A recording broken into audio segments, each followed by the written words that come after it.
Check this out. I'm with my associate, Frank LaFragola. Frank, how many pornography sites do you estimate are on the web? Geraldo, from what we've seen, there's quite a few sites on here. Thousands? I don't know about thousands. I'd say there's probably a few hundred. And how many of them have to do with child pornography? I don't know about child pornography, but every single site, it's very easy to get in each site. Once you click into a site, the site will ask you if you are 18, and So you just lie. click in. You could lie, very simple. Once you're inside the site, it'll give you hundreds or thousands of free samples, and each sample is all pornography. All right. So we'll be checking with Frank as the program progresses, because parents beware. It is no longer the stranger in the park who's offering your kids candy. It is an invisible predator. It's the nameless, the faceless, the perpetrator who is surfing the internet, searching and preying upon both adults and kids. Here, Frank has accessed, where'd you find this? What service? This is all right through the internet. All internet, so it's all basically free stuff. It's a free service. You can catch it through any internet service. And this is the category teens. Right. All right, just quickly scroll it from the long shot there. Go ahead. So it's just young people. These are all just young girls that somehow they got their pictures on the internet, and these are made available to anyone that has access to a computer. With their little cheering. Don't get any closer. That's fine. Okay, so essentially, it is easy. It is very easy, Donna Rice Hughes, to access the material. What about what I said earlier, though, about do we blame the web? Do we blame the method for the madness? No, I think it's important that we understand that the technology is neutral. It can be used negatively or destructively or in a positive way. And what we're finding on the internet is that there are a lot of abuses and exploitations. Right now, there are two main dangers to kids online. First of all, children have easy access to all types of pornography. Pornography which is legal for adults, and even that which is even illegal for adults, like child pornography and obscenity. Any child can access for free, and once they've seen it, it can never be erased from their mind. And then secondly, pedophiles and online predators have easy access to children. What do you think about what happened this summer here? How common is that? I think it's quite common, and one of the reasons is because of the anonymity. Children often, especially latchkey kids, kids home alone just clicking away. Yeah, and the problem is, a lot of the parents are so proud of themselves for getting the computer and the internet, and they should be, because we have not done a good enough job helping to educate the public that there are some dangers, and parents need to supervise their children online so they can meet people. And like you said, was great. I mean, you don't know if you're talking to a 13-year-old or an 80-year-old. They can say and be anything that they claim to be. Connie, what happened to these vampires as a result of what had happened this summer? I couldn't do anything. The gentleman, the only thing I could charge him with would have been contributing to the delinquency of a minor, and I would have had to have went from South Carolina to Reno, Nevada, and charged him in Reno, which funds didn't allow me to be able to do so. So therefore, nothing happened to him. Summer, you have your own computer now? Where are you when you go off into virtual reality there? Cyberspace. Basically, I stay in certain chat rooms. I have this thing hooked onto my computer that won't allow me to go in certain things, that I can't receive pictures or nothing like that. That's the good thing. Everybody, parents need to be aware that there are things made out there now to block certain things out.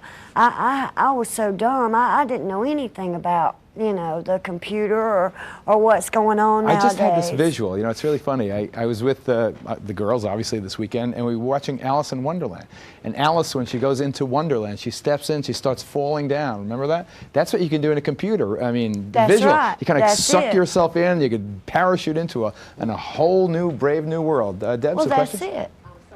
The question about the block, whether there was a block. There is a block. Okay, Yes, I'm sure yes. that Ken Wooten and other experts will tell us about that. What do you know about that block, mate? Well, it's excellent. You can use... What's it called, anyway? The block. The block. Hey, how about that? Jennifer? There are several. The better-looking different- Wooten? There are several different things available, and usually the on-net server, the internet server, makes them available. So AOL or one of these other Right. services would tell you Right. if But- you don't want X-rated material or... Right, on your computer. But then you need to make sure if your child goes to their friend's home or somebody else's home that they have it. See, that's the thing. That- I didn't that know is. what they were doing because we didn't have the computer. She was at a friend's house doing this. So when all this happened, I was just so astounded by everything I found out. I Summer, had a where is crash your girlfriend? course. Where's your girlfriend now? She's in Reno, Nevada. She stayed? She married him. She married the guy? Yes. She was 15 years old. I want people to know that the internet's not a bad thing. It's really I want to not. back up to Reno, Nevada. Wait a second. I agree with you, and I think we all agree. The 15-year-old stayed in Nevada married and him. married Well, the vampire cult She guy? went home first. They took her back For home. what? To get some Band-Aids? I have no idea. I haven't allowed her. We haven't had any contact with him since That since is too wild. Donna? Since I got my hands back on her. Really? Really? I think that they just mentioned a great point, and that is parents can only supervise their children up to a point. Parents do need to install the blocking technology that is available, but what we're also trying to do is to get all the middlemen to also act responsibly, like the online services, like America Online, to segregate the material there at their server. And we also need the laws and the tools, because without, for instance, the Communications Decency Act, there is no legal tool right now, because that's being challenged in court, that if a pedophile sent a minor child a Penthouse magazine, you cannot prosecute him for that, because that law has been enjoined. So we need the legal community to partner with the technological community, and both of those to partner with the public, so that everyone's acting responsibly, and then we've got a good chance to make the internet safe for kids. Her group is called Enough is Enough. Now, that's the group that just filed an amicus brief to the Supreme Court action over whether or not this Communications Decency Act will be declared constitutional or unconstitutional. Right. Because the problem, folks, you know, there's a First Amendment. The First Amendment says you have to have free speech. So where does free speech end and destructive criminal pornography begin? It's always been a tricky question. Some families draw the line a lot more strictly than other families draw the line. But now the act on whether or not the internet can be policed in terms of decency before the Supreme Court of the United States. Enough is enough. What's your goal? What do you want to happen? Well, our goal is to make the internet safe for children. And again, we believe that there needs to be that partnership between the legal community and the technological community and the public. So that's very, very important. But what the Communications Decency Act, the part that was challenged, was simply designed to extend the laws that protect children from adult pornography in cyberspace. We have those laws in the print and the broadcast medium. It's illegal to sell a Hustler, a Penthouse magazine to a child over the counter. We believe, and so did the Congress, that that should also be criminal in cyberspace. But that was the part of the law that was challenged. But there was a very important part of the law that was never challenged. And there was an anti-child stalking provision in the CDA, and Enough is Enough was very responsible in getting that in there, that gives the legal tool to go after that online predator that would be stalking a child. You know, it's interesting, but the sales of Hustler magazine are down. And I read this big article in the business section of the New York Times. The supposition is people are not buying magazines like Hustler nearly as much as they were before. Why not? Because take another shot of Frankie, Donnie.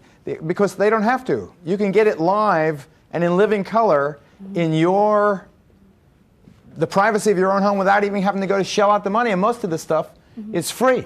And Geraldo, can I just add to that? There was a recent statistic from Interactive Weekly, which is an online publication, that this year alone, just the adult porn will exceed $1 billion in revenue, and that's just what is protected speech for adults, and that's just on the web. And what we're finding in the free areas, over $1 billion, and that's the adult protected speech. And the problem is all of the hardcore obscenity, the deviant bestiality, the torture, the rape, and the child pornography is on the coattails of that, but most of that is in the non-commercial areas. And any child can access just as easily the centerfold for Hustler magazine as they can a child having sex with an adult or a woman having sex with a horse. JC? And it's, well, I mean, you have to wonder about, okay, kid turns on the computer. It's not like a little button pops up and says, do you want to view child pornography now? Click here. You know, there has to be some motivation there. And it's not just, you know, little Johnny going and digging up his daddy's Playboys and flipping through them. I mean, you have to wonder, what do we have to do? Is there some kid saying, well, gee, you know, I'm 8 years old. I really want to see pictures of horses having sex with people. It just doesn't happen. Geraldo, they can come across this unintentionally. We just typed on toys. That's a very common innocent thing that a child might type into a search engine. And they can get some good legitimate Toys R Us stuff, but they can also get boys' toys, sex toys, and a lot of these sites are putting these free pictures up there that 2 clicks away and you can get the very unintentionally.